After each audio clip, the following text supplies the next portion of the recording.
Hello student, आप लोगों को मैंने फूड का क्लासिफिकेशन बताया था। अब हम लोग ऐसा करते हैं कि जो फूड के कुछ पॉइंट्स हैं, जैसे कार्बोहाइड्रेट हो गया, प्रोटीन हो गया, इनके बारे में भी थोड़ा सा हम लोग डिस्कस कर लेते हैं, क्योंकि इससे रिलेटेड भी आपके लिए जो डाइजेस्टिव मैकेनिज्म है उसमें आपको इन चीज़ों के बारे में क्या है मदद मिलेगी पढ़ने के लिए। तो मैं आपको आज एक एक करके पॉइंट्स को लेकर चलता हूँ, ठीक है। देखो, सबसे पहले हम लोग बात करेंगे जिसकी कार्बोहाइड्रेट की। देखो, आप लोग को मालूम है कि जो कार्बोहाइड्रेट हैं ये हमारे शरीर में क्या होते हैं, फ्यूल मटेरियल। क्या होते हैं? Fuel material. और फ्यूल मटेरियल का मतलब क्या है कि ये हमारे शरीर में ऊर्जा को प्रोड्यूस करते हैं, ऊर्जा का उत्पादन करते हैं। समझ गए? तो अगर हम ईंधन पदार्थ की बात करते हैं तो उसमें आपका एक कार्बोहाइड्रेट आता है और दूसरा क्या आता है, वसा। समझ गए?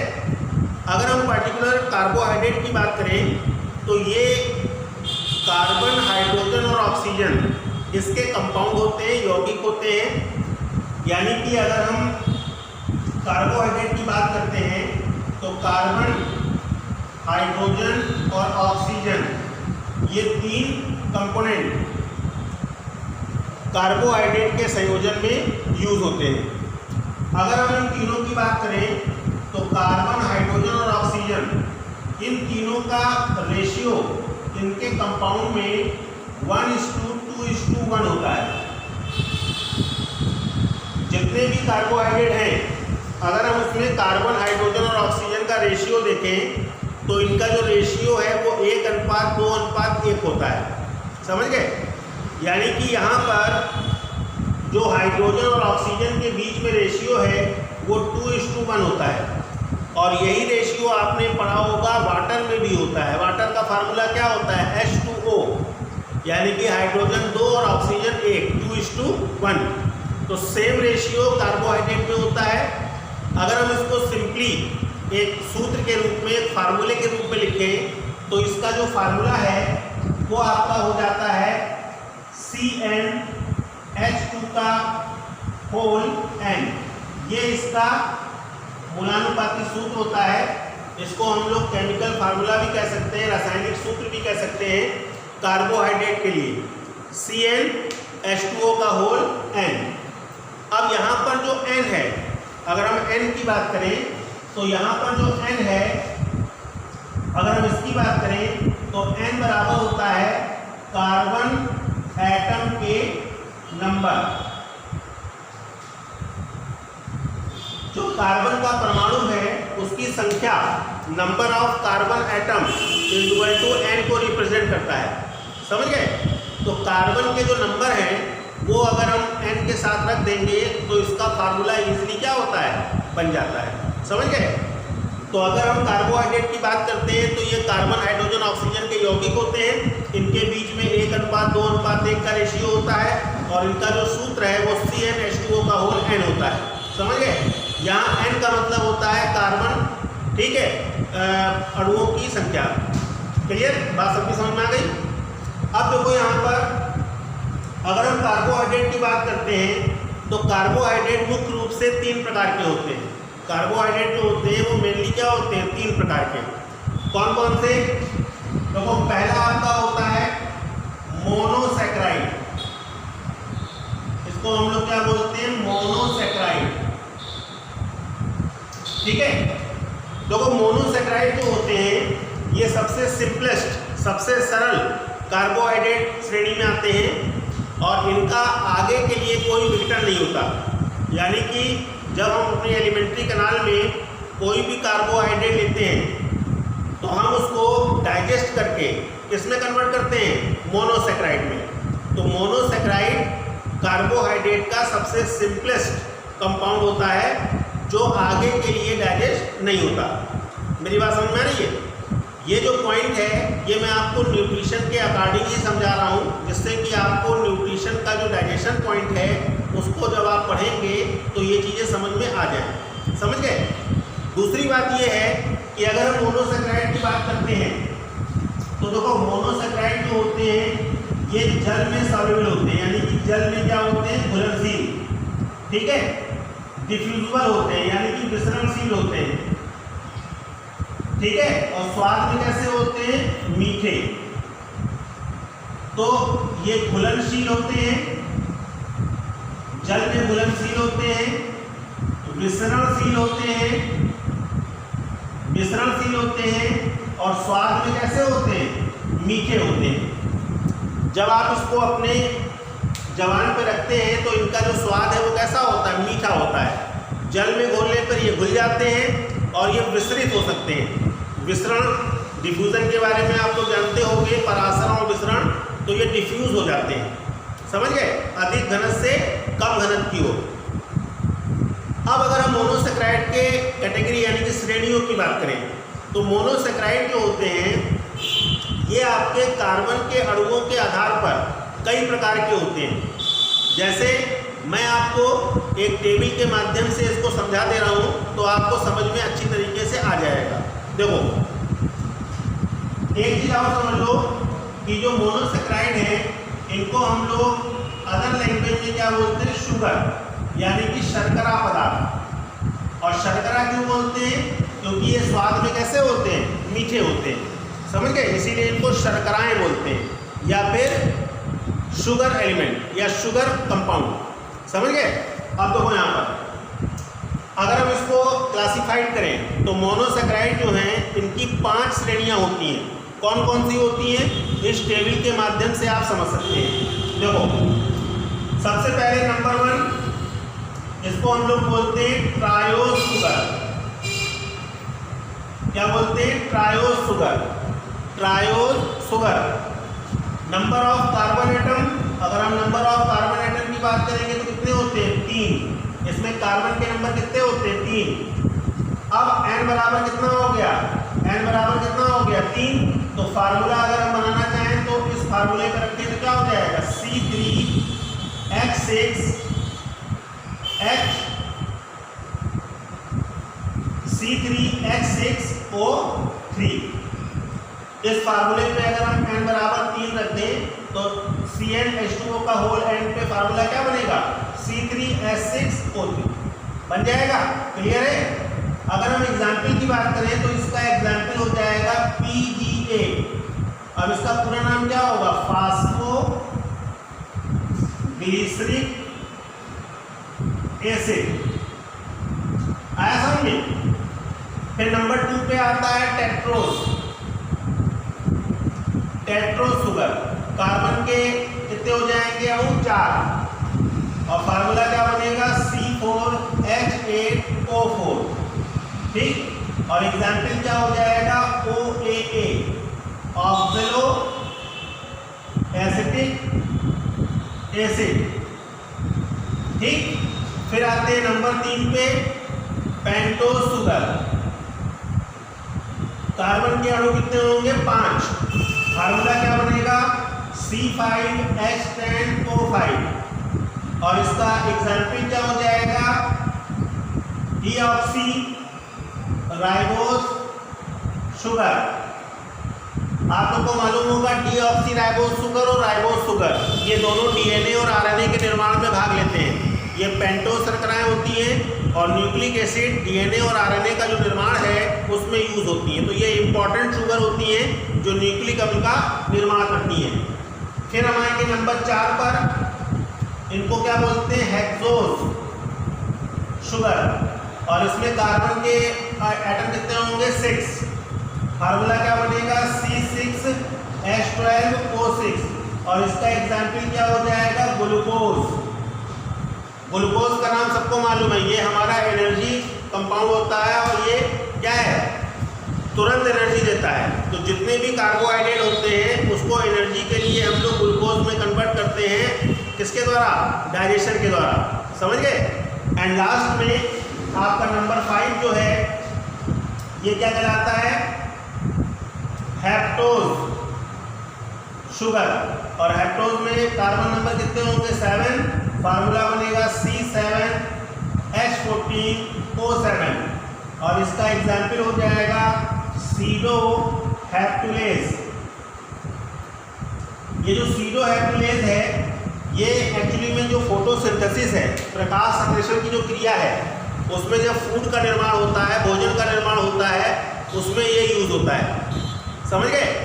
तो अगर हम मोनोसेक्राइड की बात करते हैं तो मोनोसेक्राइड को हम इस टेबल के अकॉर्डिंग 5 भागों में बांटेंगे और इनको हम ट्रायोस, टेट्रोस, पेंटोस, हेक्सोस और हेप्टोस ये शर्कराओं के नाम से जानते हैं। समझ गए? क्लियर? तो ये जो पॉइंट है आपका, ये मोनोसेक्राइड के क्लासिफिकेशन को बताता है। समझ गए? क्लियर? अगर आप इस टेबल को पिक करना चाहें तो कर सकते हैं और फिर मैं आपको दूसरा टाइप जो है उसके बारे में बताता हूँ। देखो, जो इसका सेकंड टाइप है ये आपका हो जाता है ओलिगोसेक्राइड। क्या बोलेंगे इसको? ओलिगोसेक्राइड। सेकंड जो कार्बोहाइड्रेट है वो आपका क्या होगा? ओलिगोसेक्राइड।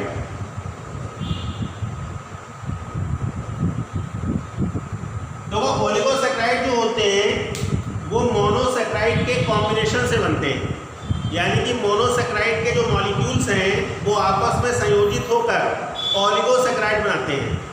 तो यहाँ पर आप ये समझ लो कि जो ओलिगोसेक्राइड्स होते हैं वो मोनोसेक्राइड के मॉलिक्यूल के आधार पर अलग अलग, ठीक, कैटेगरी में डिवाइड होते हैं। जैसे फॉर एग्जांपल, अगर मोनोसेक्राइड के 2 मॉलिक्यूल जुड़े तो डाइसेक्राइड, अगर 3 जुड़े ट्राइसेक्राइड, अगर 4 जुड़े टेट्रासेक्राइड, अगर 5 जुड़े पेंटासेक्राइड, 6 जुड़े हेक्सा।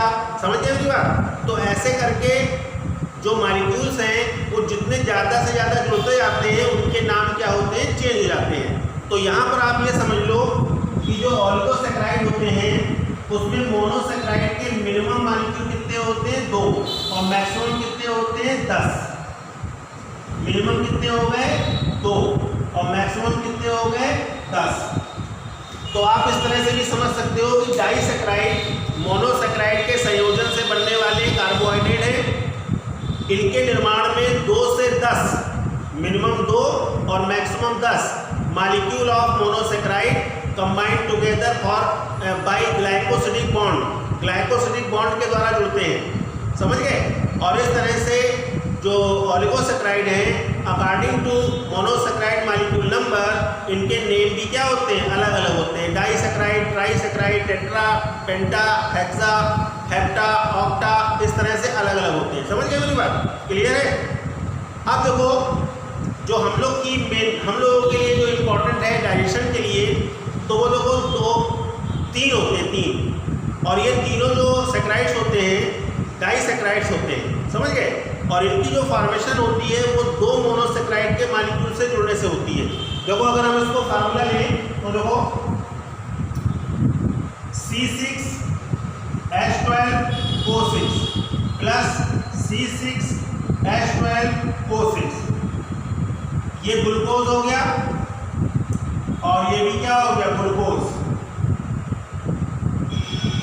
2 ग्लूकोज के मॉलिक्यूल, 2 ग्लूकोज के मॉलिक्यूल, समझ रहे हैं, आपस में रिएक्ट होंगे और रिएक्ट होकर बनाएंगे C12, ठीक है, H22 और O11, वाटर का एक मॉलिक्यूल अलग हो जाएगा।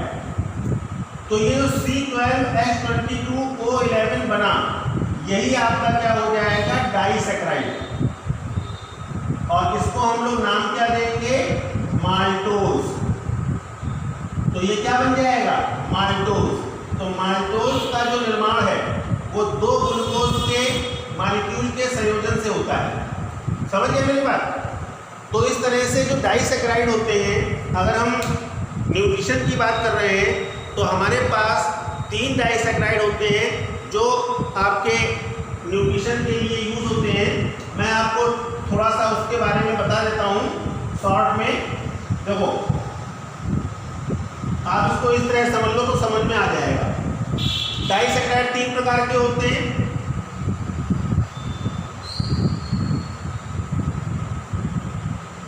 देखो, पहला आपका होता है माल्टोज, सही है।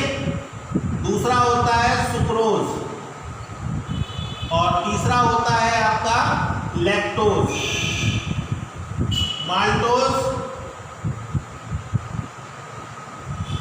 सुक्रोज और लैक्टोज। इनके हिंदी में नाम भी सेम रहेंगे, माल्टोज, सुक्रोज और लैक्टोज।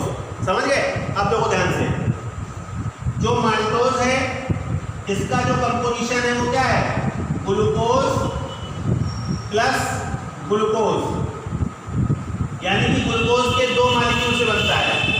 अगर हम सुक्रोज की बात करें तो इसमें एक मॉलिक्यूल ग्लूकोज का होता है और दूसरा मॉलिक्यूल फ्रक्टोज का होता है। फ्रक्टोज भी मोनोसेक्राइड है। और अगर हम लैक्टोज की बात करें तो उसमें एक मॉलिक्यूल ग्लूकोज का होता है और एक मॉलिक्यूल होता है गैलेक्टोज का। तो ग्लूकोज, फ्रक्टोज और गैलेक्टोज ये तीनों मोनोसेक्राइड हैं। माल्टोज के लिए दोनों ग्लूकोज होते हैं, सुक्रोज के लिए एक ग्लूकोज एक फ्रक्टोज होता है और लैक्टोज के लिए एक ग्लूकोज और एक गैलेक्टोज होता है। तो इनके कंपोजिशन से ये बनते हैं। समझ गए मेरी बात? अब आगे देखो, जो माल्ट शुगर है इसको हम लोग कॉमन में बोलते हैं माल्ट शुगर। क्या बोलते हैं? Malt sugar. जो सुक्रोज है इसको कॉमन में हम लोग बोलते हैं केन शुगर, केन शुगर। और जो लैक्टोज है इसको हम लोग क्या बोलते हैं? Milk sugar, milk sugar. तो माल्ट शुगर, माल्टोज, अंकुरित जो बीज होते हैं, अंकुरित बीज, जर्मिनेटिंग जो सीड होते हैं, उससे जो हमको शुगर मिलती है वो माल्टोज होती है। गन्ने के रस से, गन्ने का रस हो गया, अंगूर का रस हो गया, चुकंदर का रस हो गया, उससे जो हमको शुगर मिलती है वो क्या होती है? सुक्रोज। इसी से चीनी बनती है। जो आप शुगर खाते हैं घर में वो यही होती है, सुक्रोज। और तीसरे नंबर पे लैक्टोज होती है जो किससे? मिल्क से मिलती है, दूध से मिलती है। मेरी बात समझ में आ रही है? अब देखो यहाँ पर जो अंकुरित बीज है वो माल्ट शुगर हो गए और जो गन्ना हो गया वो कैन शुगर हो गया। अंकुरित बीज और गन्ना दोनों ही प्लांट हैं, दोनों ही पादप हैं, इसलिए माल्टोज और सुक्रोज इन दोनों को हम लोग किस श्रेणी में रखते हैं? Plant sugar. सही है? और मिल्क हमको किससे मिलता है? एनिमल से। तो इसीलिए लैक्टोज कौन सी शुगर हो गई? Animal sugar. बात मेरी समझ में आई? तो ये जो पॉइंट मैं आपको बता रहा हूँ बहुत सिंपल वे में समझा रहा हूँ, लेकिन इसकी इंपॉर्टेंस बहुत ज़्यादा है। कॉम्पिटिटिव एग्जाम में ये बहुत पूछा जाता है और आपके लिए भी 1 मार्क्स के क्वेश्चन में ये मिलता है। Write the name of animal sugar, write the name of plant sugar, which sugar known as malt sugar, which sugar known as milk sugar. इस तरह से क्वेश्चन आपको मिलते हैं। तो आपको अगर ये चीज़ आपको समझ में आ रही है और इसको आप ध्यान से समझ लेते हो तो आपको ऐसे ऐसे एक एक नंबर के क्वेश्चन क्या होंगे? ईजिली सॉल्व हो जाएंगे। बात समझ में आई?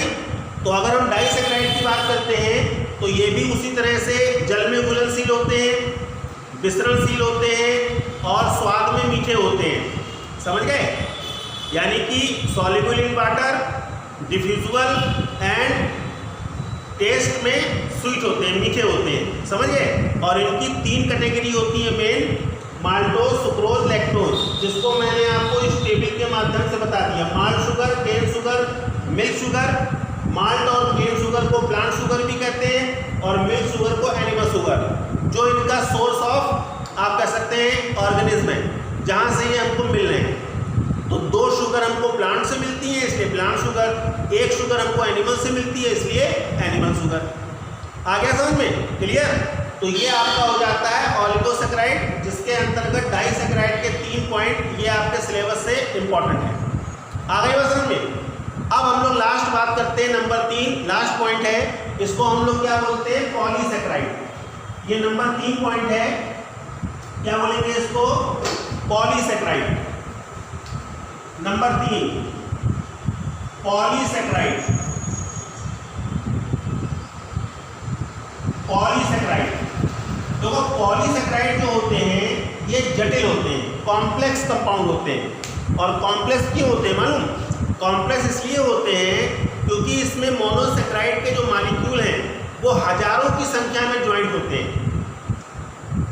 ऑलिगो में 2 से 10 होते हैं, 2 मिनिमम 2 और मैक्सिमम 10। इसमें क्या होता है?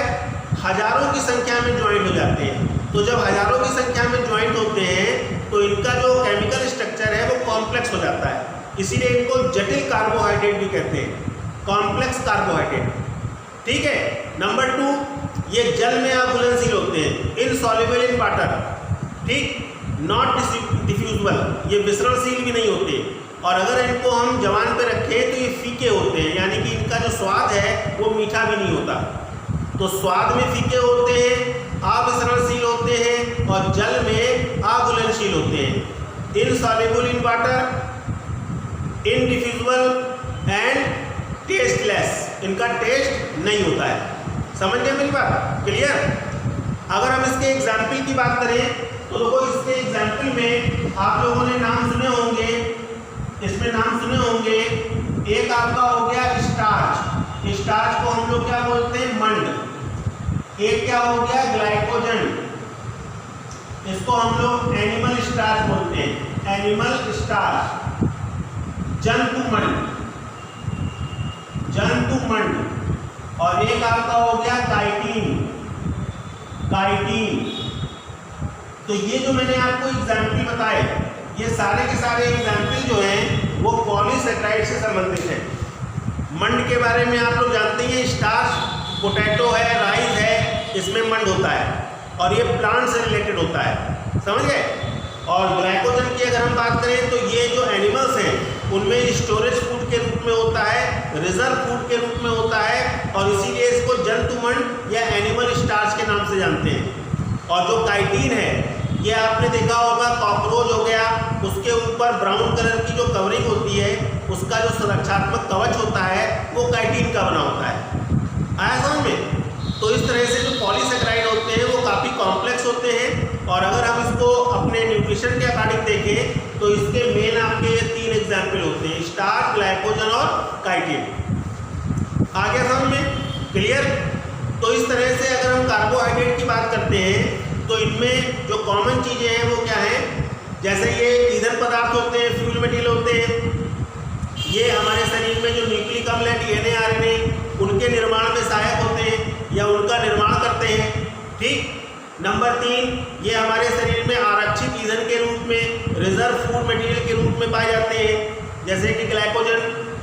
ये जंतुओं में उसका एक सुरक्षात्मक कवच बनाते हैं, जैसे काइटिन। तो इस तरह से इनके बहुत सारे फंक्शन हैं जो इसमें हमारे शरीर में या प्लांट के शरीर में या फिर एनिमल के शरीर में होते हैं। आया समझ में? अगर हम कार्बोहाइड्रेट की बात करते हैं तो प्रत्येक कोशिका, हर कोशिका में कार्बोहाइड्रेट का जो परसेंटेज है वो पूरे मटेरियल का 1% होता है। बात समझ में आ गई? क्लियर? तो ये हमारी बॉडी के लिए बहुत इंपॉर्टेंट पॉइंट होते हैं, एनर्जी देते हैं, और ये एक तरह से कह लो कि जो वाइटल एक्टिविटीज़ हैं, जो जैविक क्रियाएं हैं, उनके लिए बहुत ही एसेंशियल कंपोनेंट होते हैं। आ गया समझ में? क्लियर? तो कार्बोहाइड्रेट के बारे में मैंने आपको बहुत शॉर्ट में और एक संक्षेप भाषा में, सिंपल लैंग्वेज में मैंने आपको समझा दिया है। इस वीडियो को आप देख लीजिए ध्यान से। अगर कोई भी दिक्कत हो, किसी भी प्रकार की प्रॉब्लम हो, कोई क्वेश्चन हो, तो मेरे चैनल पे कमेंट कर सकते हैं या फिर मुझे फ़ोन कर सकते हैं। ठीक है? Okay, thank you.